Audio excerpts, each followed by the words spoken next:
ایک ایسا لیڈر آیا بھی جو اس قدر خود پسندی میں مبتلا تھا کہ کسی کو خود سے بہتر سمجھنے کے لیے تیار ہی نہیں تھا، اور اس کی خواہش تھی کہ پوری دنیا کی توجہ کا مرکز وہی رہے اور جو بھی ہو اس کی مرضی سے ہو۔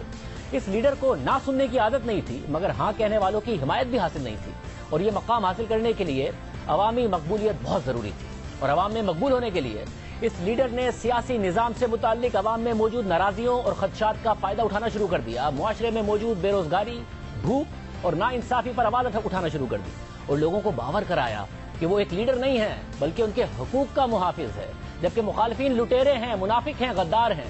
پھر اس لیڈر نے اپنی قوم کی بدحالی کی وجہ بیرونی قوتوں کو قرار دینا شروع کر دیا، بیرونی مداخلت برداشت نہ کرنے کا نعرہ لگا دیا اور دعویٰ کیا کہ اس کی قوم کا فخر مٹی میں ملا دیا گیا ہے، اس کی اخلاقیات تباہ کر دی گئی ہیں، اور ملک میں موجود سیاسی قوتیں اور مختلف گروہ بیرونی قوتوں سے ملے ہوئے ہیں، اور بیرونی قوتیں اپنے مفادات کے لیے ان پر سرمایہ کاری کر رہی ہیں۔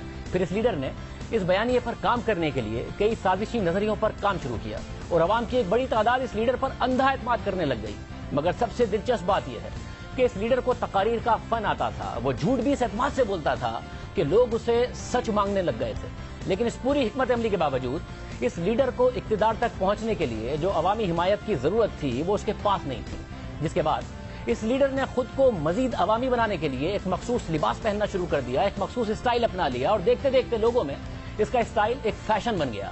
اس فاشسٹ لیڈر کی پارٹی مقبول ہوتی گئی، اس کے نعرے مقبول ہوتے گئے، مگر اس کے باوجود قومی لیڈر بننے کا سفر آسان نہیں تھا، کیونکہ ملک میں موجود دیگر سیاسی جماعتوں کی گرفت اقتدار پر مضبوط تھی، اور اس لیڈر کو احساس ہو گیا کہ اگر اس نے اقتدار میں آنا ہے تو اپنی پارٹی کو ایک برانڈ بنانا ہے، اور خود کو ایک مسیحا، ایک نجات دہندہ کے طور پر پیش کرنا ہے۔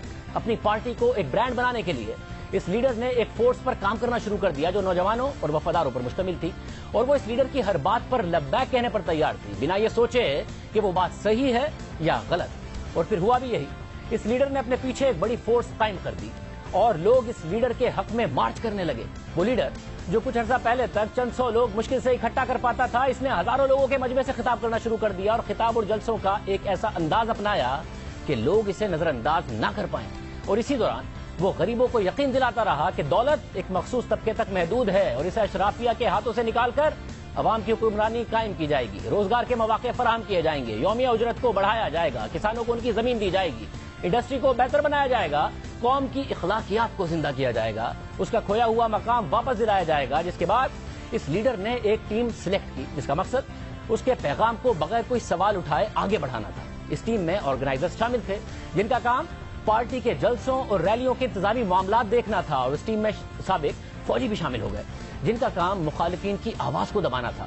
پھر اس لیڈر کے ساتھ ملک کے امیر ترین لوگ بھی آ گئے، اور انہوں نے اس لیڈر کو اقتدار میں لانے کے لیے اس پر سرمایہ کاری شروع کر دی، یعنی اس لیڈر کو عوامی حمایت ملنا شروع ہو گئی، سرمایہ کار ملنا شروع ہو گئے، بڑے بڑے صنعت کار اور میڈیا ٹائکونز نے اس لیڈر کے سیاسی مہم کے اخراجات اٹھائے۔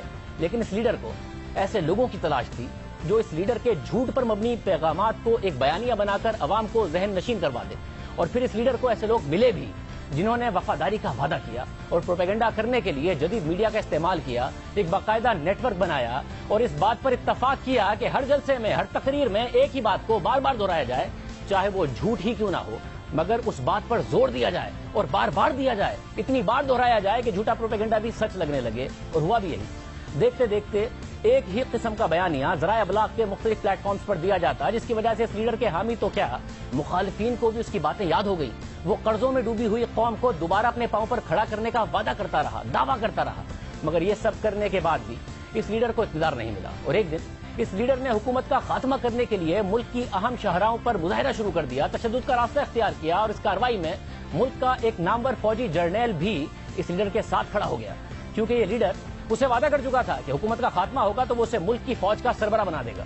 مگر مظاہروں اور پرتشدد واقعات کے باوجود اس لیڈر کو اقتدار نہیں ملا، اور اس وقت کی حکومت نے اس پر مقدمات بنائے، مگر اس فاشسٹ لیڈر نے ہار نہیں مانی، کیونکہ اسے احساس ہو گیا تھا کہ اب اس کی قوم کے پاس اور کوئی متبادل نہیں ہے۔ وقت بدلا، حالات بدلے، ملک کی سیاسی صورتحال بدلی، اور پھر ملک میں انتخابات ہوئے، تو اس لیڈر کی پارٹی نے حیران کن طور پر 30% سے زائد ووٹ حاصل کر لیے، اکثریت نہیں ملی، مگر اس فاشسٹ لیڈر نے ایک ایسا ماحول پیدا کر دیا کہ اس کے بغیر حکومت بنانا مشکل ہو گیا، اور پھر دیکھتے دیکھتے یہ لیڈر مزید مقبول ہوتا گیا، اور پھر یہ فاشسٹ لیڈر ایک کولیشن حکومت کا سربراہ بن گیا۔ اور پھر اس لیڈر نے اپنے فاشسٹ نظریات کی تکمیل کے لیے قانونی، غیر قانونی، اخلاقی، غیر اخلاقی، صحیح غلط تمام اقدامات اٹھائے۔ اداروں کو یرغمال بنا لیا. جس شخص سے اس لیڈر کو خطرہ یا اختلاف تھا اسے گرفتار کروایا گیا. سیاسی جماعتوں کو دیوار سے لگایا گیا. اپوزیشن کو سرے سے خاتمہ کرنے کی کوشش کی گئی. میڈیا کا گلا گھونٹ دیا گیا. آزادی اظہار رائے کو دبا دیا گیا.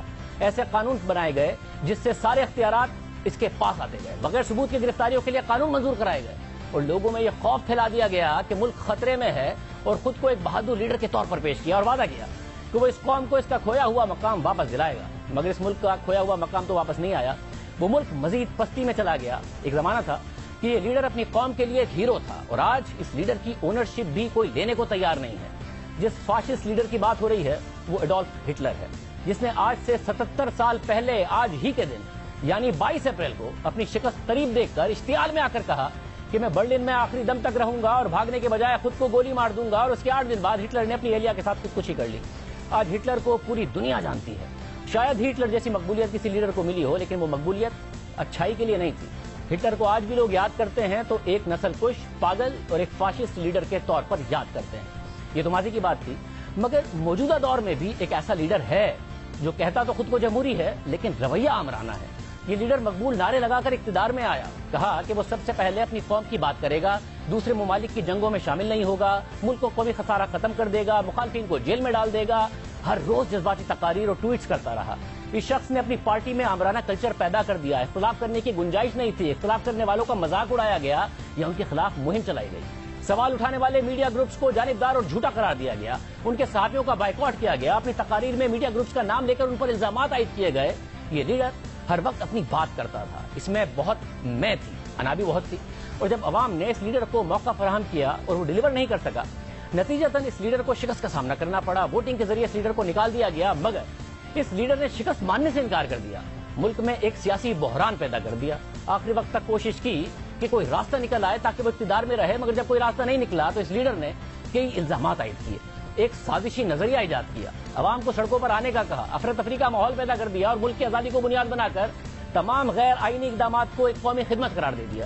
اور جب اس لیڈر کو پارٹی کے کچھ لوگ بھی اس کے خلاف ہو گئے تو اس نے ان کو بھی بدنام کرنا شروع کر دیا, دھمکیاں دینا شروع کر دی. اور خوف کی وجہ سے اس کے اپنے پارٹی کے منحرف اراکین رائے دینے کے لیے, پارلیمنٹ میں جانے کے لیے حفاظتی اقدامات کر کے گئے, سیکیورٹی کی گارنٹی لے کر گئے. اور دوسری طرف آخری وقت تک یہ لیڈر اقتدار سے چمٹا رہا. اور اس دوران ایک ایسی بحث کا آغاز کر دیا کہ عوام اس کی کارکردگی پر بحث کم اور اس کے جھوٹ پر مبنی بیانیے پر زیادہ بات کرنے لگے. اہم بات یہ ہے کہ شکست کے باوجود یہ لیڈر اپنے حامیوں میں اتنا مقبول ہو گیا کہ وہ شکست قبول کرنے کے لیے ذہنی طور پر تیار ہی نہیں تھے. اس کے حامی اس کی آمرانہ طرز حکومت کے باوجود اسے ہیرو قرار دیتے رہے, ایک وکٹم قرار دیتے رہے, ایک ایسا لیڈر قرار دیتے رہے جس کے ساتھ زیادتی ہوئی ہے اور آج بھی اس کے لیے ہمدردی رکھتے ہیں.